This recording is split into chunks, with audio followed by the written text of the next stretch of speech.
বন্ধু পূজা উপলক্ষে দাওয়াত দিয়েছে, না গেলে মন খারাপ করবে, এক্ষেত্রে পূজার দিন তার বাড়িতে গিয়ে হালাল খাবার খেতে পারবো কিনা? আপনার বন্ধু আপনাকে পূজার দিন তার বাড়িতে যেতে বলেছেন, তার বাড়িতে জাস্ট খাওয়া দাওয়া হচ্ছে, সেখানে পুজো নাই।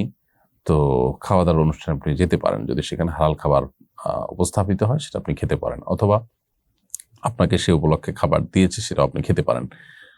কারণ এখানে সাহাবী আব্দুল্লাহ ইবনে ওমর, তারপরে আয়েশা রাদিয়াল্লাহু তাআলা আনহুমা, আরো বিভিন্ন সাহাবীদের থেকে আমরা জানি যে তারা তাদের আশেপাশে থাকা বিভিন্ন অগ্নি পূজকদের বিভিন্ন উৎসব উপলক্ষে দেয়া খাবার যেগুলো হালাল ছিল সেগুলো তারা খেয়েছেন।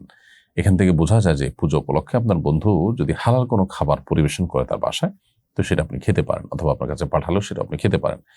খাবারটা হালাল কিনা এটি হলো মূল বিষয়। আর সেই সাথে আপনি যেখানে গিয়েছেন সেখানে ওই মুহূর্তে কোনো শিরক চলছে কিনা। শিরক চলছে এরকম জায়গা যাওয়ার কারণে নিষেধাজ্ঞা রয়েছে হাদিসে। এছাড়া আপনি যদি সেখানে খাবার গ্রহণ করেন, পুজো না হয় সেখানে, পুজো উপলক্ষ হোক আর যেই হোক, কিন্তু খাবারটা যদি হালাল হয় সেটা আপনার জন্য খাবার গ্রহণ করা হালাল। সাহাবীদের আমল থেকে সেটি প্রমাণিত।